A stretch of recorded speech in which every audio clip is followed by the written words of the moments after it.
Hello viewers, in the last lessons we have discussed about the concept of ADR, the history and evolution of ADR and the concept of dispute and dispute resolution. We have also discussed the different kinds of ADR mechanisms. In this lesson, we are going to discuss the institution of Lok Adalat in detail.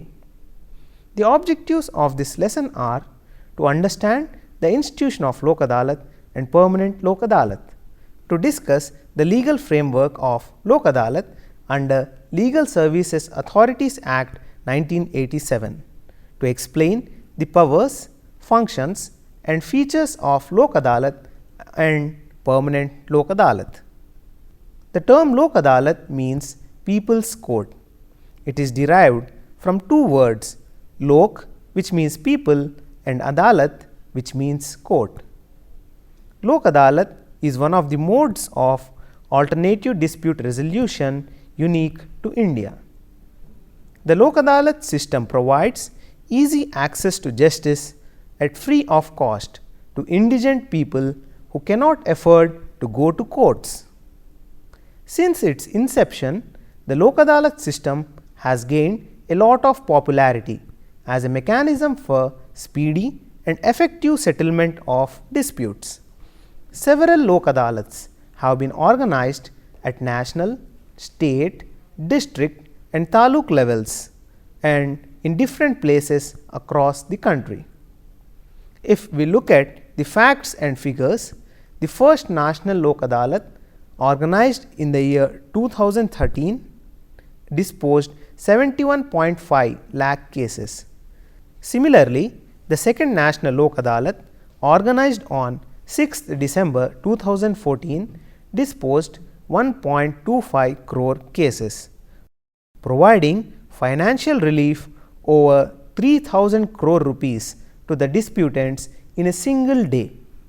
Further, National Lok Adalat, organized in respect of bank recovery and check bounce cases on 14th February 2015, disposed 56,000 cases. In the light of these encouraging results and to provide a forum for amicable settlement of disputes, the National Lok Adalats are now being conducted on a monthly basis in all the courts over the country.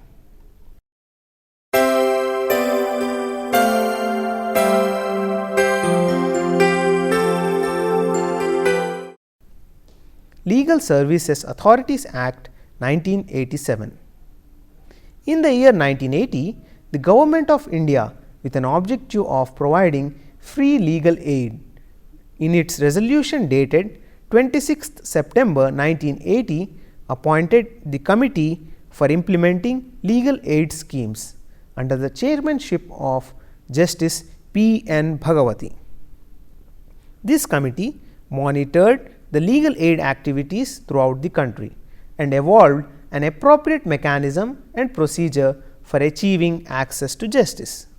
Further, it recommended for establishment of Lok Adalats to provide a supplementary forum to the litigants for settlement of disputes by conciliation. The first Lok Adalat was held on 14th March 1982 at Junagadh district of Gujarat state. Later, Lok Nyayalaya in Maharashtra and first Lok Adalat in Uttar Pradesh were organized in the year 1984, followed by Orissa and Andhra Pradesh in the year 1985. Over a period of time, this system gained prominence in other parts of the country. Consequently, the Legal Services Authorities Act 1987 was enacted, providing statutory recognition to Lok Adalat, which came into force with effect from 9th November 1995. The main objectives of this act are: firstly, to provide legal aid to indigent and weaker sections of the society; secondly, to hold Lok Adalats to resolve disputes in respect of cases pending before the courts or any matter in pre-litigation stage; and thirdly, to organize legal literacy legal awareness camps and legal aid programs to educate the poor, backward and weaker sections of the society about the legal rights guaranteed to them under various laws. Later, this act was amended in the year 2002 and a new chapter, that is chapter 6A, has been inserted to deal with disputes arising from public utility services through an institution of permanent Lok Adalat. It is pertinent to note that even the Honorable Supreme Court, in the case of Supreme Court Legal Services Committee versus Union of India, directed all the defaulting states to comply with the directions under the Legal Services Authorities Act and set up the legal services authorities and committees in accordance with the Act. Now, let us look into legal services authorities and committees. The sections 3, 6 and 9 of the Act of 1987 provide for establishment of legal service authorities at national level by the central government and at the state and district levels by the state government. Sections 3A, 8A and 11A of the Act authorize the National Legal Services Authority to set up a committee known as Supreme Court Legal Services Committee and authorize the State Legal Services Authority to set up a High Court Legal Services Committee for every High Court and Taluk Legal Services Committee for every taluk or group of taluks. The Legal Services Authority and committees comprise of retired or serving judges and other nominated members.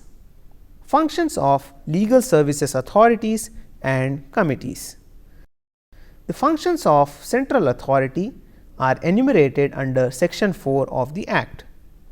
It mandates that the National Legal Services Authority shall lay down principles, policies and schemes for providing legal services, organize legal aid camps, especially in rural areas, slums or labor colonies, encourage settlement of disputes by way of negotiations, arbitration and conciliation, promote research in the field of legal services, develop programs for clinical legal education, spread legal literacy and legal awareness, make efforts to enlist the support of voluntary social welfare organizations, and to coordinate and monitor the functioning of state and district authorities and committees constituted under the Act. Section 7 of the Act enlists the functions of the state authority that it shall act in pursuance of the directions of central authority, give legal services to eligible persons, conduct Lok Adalats and undertake preventive and strategic legal aid programs. Section 10 of the Act lays down the functions of the district authority, that it shall perform such functions as may be delegated by the state authority from time to time, coordinate the activities of Taluk Legal Services Committee and other legal services in the district, and organize Lok Adalats in the district. Further, the central government and central and state authorities are empowered to make rules and regulations to carry out the provisions of the Act. The Supreme Court and High Court Legal Services Committees shall perform functions designated by the central and state authorities. The Taluk Legal Services Committee may perform functions assigned by the district authority, coordinate legal service activities in the taluk and organize Lok Adalats in the taluk. Now, let us look into who are entitled to legal aid. According to section 12 of the Act, a person belonging to scheduled caste or scheduled tribe, woman or a child, person with disability, a victim of human trafficking, mass disaster, ethnic violence, caste atrocity, flood, drought, earthquake or industrial disaster, industrial workman, person in custody, person having less income shall be entitled to legal services under this Act. As per Section 13 of the Act, any of these persons who satisfy the appropriate authority that they have a prima facie case shall be entitled to receive legal aid to prosecute or defend their case. Therefore, this Act fulfills the constitutional obligation of legal aid enshrined under Article 39A of the Indian Constitution.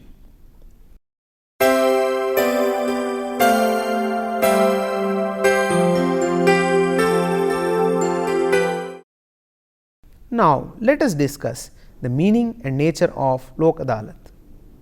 According to Section 2 subclause D of the Act, Lok Adalat means Lok Adalat organized under Chapter 6, but this definition is not clear. In fact, Lok Adalat is not a court in a strict sense.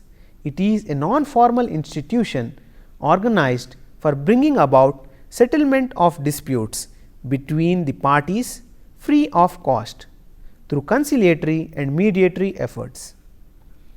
Organization of Lok Adalat. The sections 19 to 22 of Chapter 6 of the Act deal with Lok Adalat.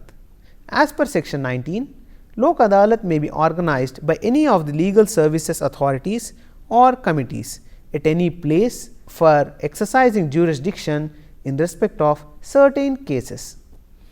The Lok Adalat shall consist of serving or retired judicial officers and other persons with requisite qualifications and experience as determined by the appropriate authority organizing such Lok Adalat. Jurisdiction of Lok Adalat. According to Section 19, subclause 5 of the Act, a Lok Adalat shall have jurisdiction to determine and arrive at a compromise or settlement between the parties to a dispute in respect of, firstly, any case pending before the court for which the Lok Adalat is organized, or any matter which is falling within the jurisdiction of such court, but is not filed before the court. Lok Adalats have competence and jurisdiction to deal with a number of cases like civil, revenue, criminal, motor vehicle accident claims, partition of property, claims of damages, land, family and matrimonial cases, labor, land acquisition, banking claims, service matters, etc. But it shall be noted that Lok Adalat has no jurisdiction to take up cases relating to non-compoundable criminal offences. Now, let us see what are the powers of Lok Adalat. Section 22 of the Act enumerates the powers of Lok Adalat. It has the powers of a civil court under the Code of Civil Procedure 1908. Therefore, it has the power to summon and enforce attendance of any witness, examine the witness on oath, enforce for discovery and production of documents, receive evidence on affidavits, call for any public record, and also has such powers in any other matters as prescribed under law. The Lok Adalats are not bound by strict rules of procedure and evidence under CPC and Indian Evidence Act. It shall have the power to specify its own procedure. All proceedings before a Lok Adalat shall be deemed to be judicial proceedings within the meaning of sections 193, 219 and 228 of IPC.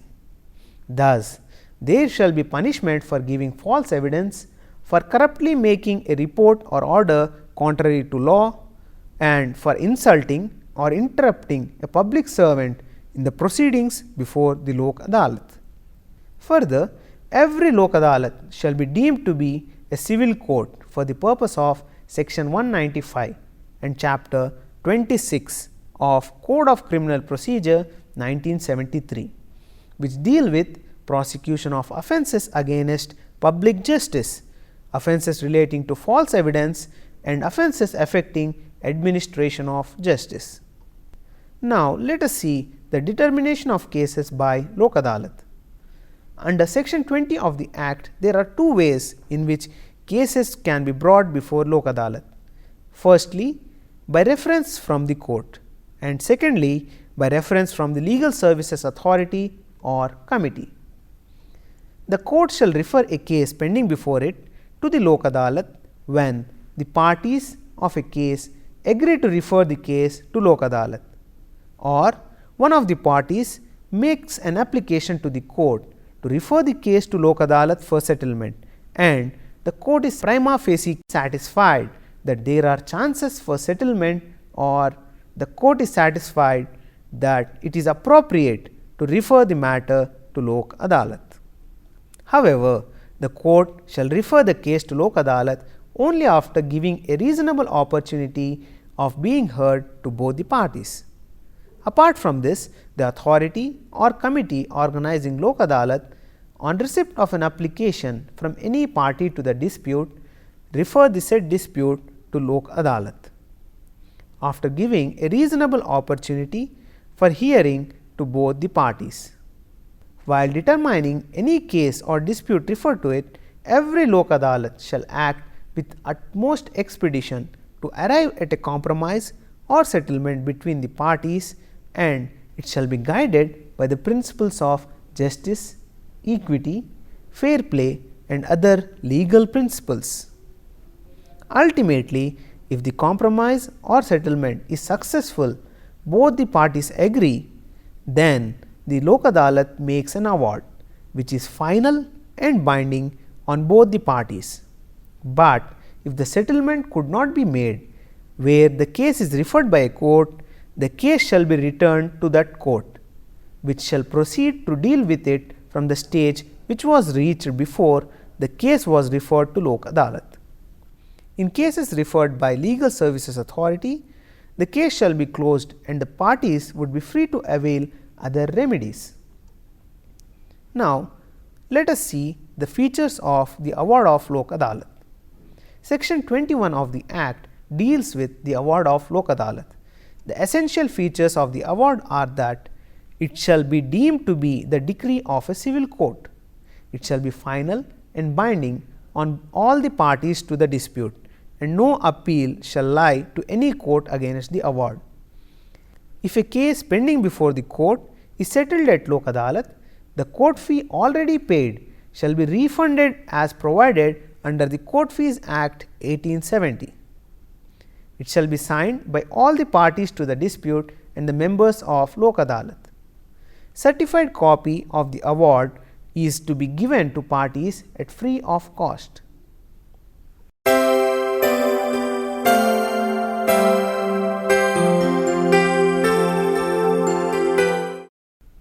Now, let us discuss permanent Lok Adalat. The permanent Lok Adalats have been set up for providing compulsory pre-litigative mechanism for conciliation and settlement of cases relating to public utility services. In this context, as per section 22A subclause B, public utility service means any transport service, postal, telegraph or telephone service, supply of power, light or water to public, system of public conservancy or sanitation, or hospital or dispensary service, insurance service and such other services which may be notified by the central or state governments from time to time. Organization of permanent Lok Adalat.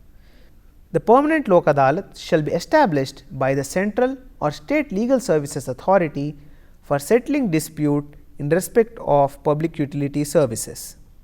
The permanent Lok Adalat shall have 3 members, that is, one chairman who shall be a district judge or an additional district judge or a judicial officer higher in rank than the district judge, and 2 other members having adequate experience in public utility services nominated by the central or state government on the recommendation of central or state legal services authority. The permanent Lok Adalat shall have the same powers that are vested in the Lok Adalat. Determination of cases by permanent Lok Adalat. As per section 22C subclause 1, any party to a dispute can apply to a permanent Lok Adalat for settlement of dispute in respect of public utility service, which is not pending before any court, but it does not have jurisdiction in respect of a dispute where the value of the property exceeds 10 lakhs, but the limit can be enhanced by the central government. Further, the permanent Lok Adalat does not have jurisdiction to settle disputes involving non-compoundable criminal offences. If an application is made to permanent Lok Adalat for determination of a dispute, the parties cannot approach any court in respect of the same dispute. The permanent Lok Adalat shall be guided by the principles of natural justice, objectivity, fair play, equity and other principles of justice, and shall not be bound by CPC and Indian Evidence Act. Section 22C subclauses 3 to 8 provide that when an application is filed before the permanent Lok Adalat, firstly, the parties shall be directed to file their written statements along with documents and other evidence in support of their claims. The copies of such documents and statements shall be given to the opposite party. Thereafter, the permanent Lok Adalat shall conduct conciliation proceedings between the parties in an independent and an impartial manner, and shall endeavour to bring an amicable settlement to the dispute. Finally, if the permanent Lok Adalat is of the opinion that there exist elements of settlement in such proceedings which may be acceptable to the parties, it shall formulate the terms of possible settlement and communicate its observations to the parties. If the parties agree, the settlement shall be signed and an award shall be passed in the terms of such settlement, and copies of the award shall be furnished to the parties. But if the parties fail to reach an agreement, the permanent Lok Adalat shall decide the dispute on merits, if such dispute does not relate to any offence. It is very important to note that the striking feature of permanent Lok Adalat compared to Lok Adalat is that in a case, even if parties do not agree for a settlement, the permanent Lok Adalat is empowered to decide the dispute on merits. Award of permanent Lok Adalat. Section 22E of the Act provides that the award made by the permanent Lok Adalat shall be final and binding on the parties, and it shall be deemed to be a decree of a civil court and is entitled for execution as a decree. Further, the award shall be made by a majority of the persons constituting the permanent Lok Adalat, but the award cannot be called in question in any original suit, application or execution proceedings.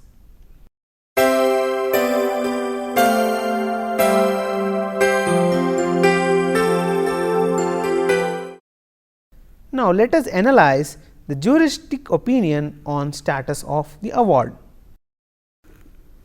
The Supreme Court in P. T. Thomas versus Thomas Job held that the award of a Lok Adalat is with consent of the parties.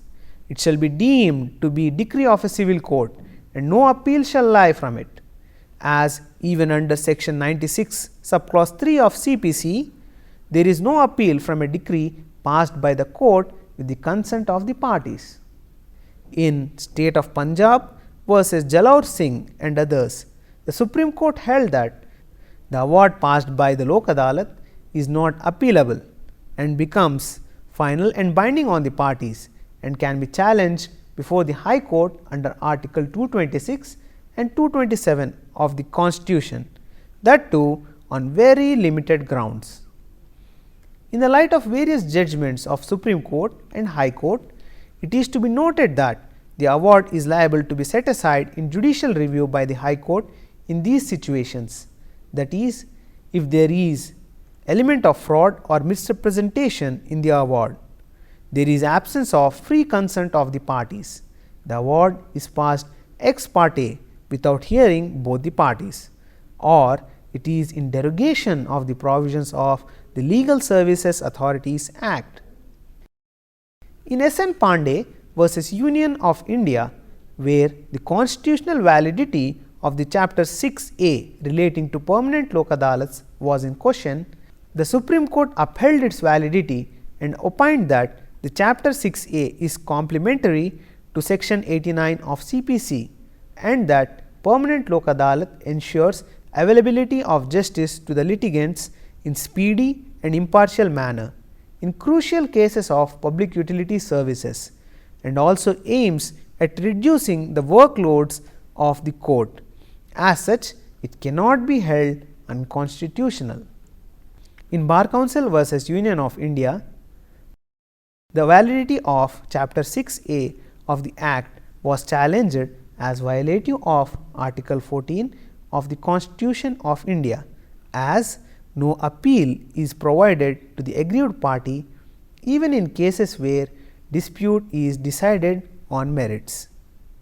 But the Honorable Supreme Court, upholding the validity of the Act, held that the permanent Lok Adalat is empowered to decide only disputes relating to public utility services up to a specific pecuniary limit, and that it is important to bring an end to such disputes. Further, if at all any party has grievance against such award, it can approach High Court under Article 226 and 227 of the Constitution.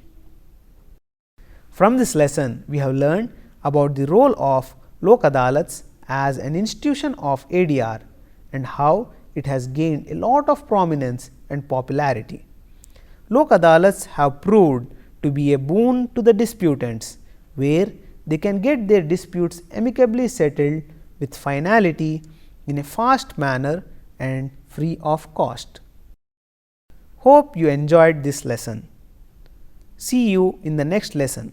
Thank you.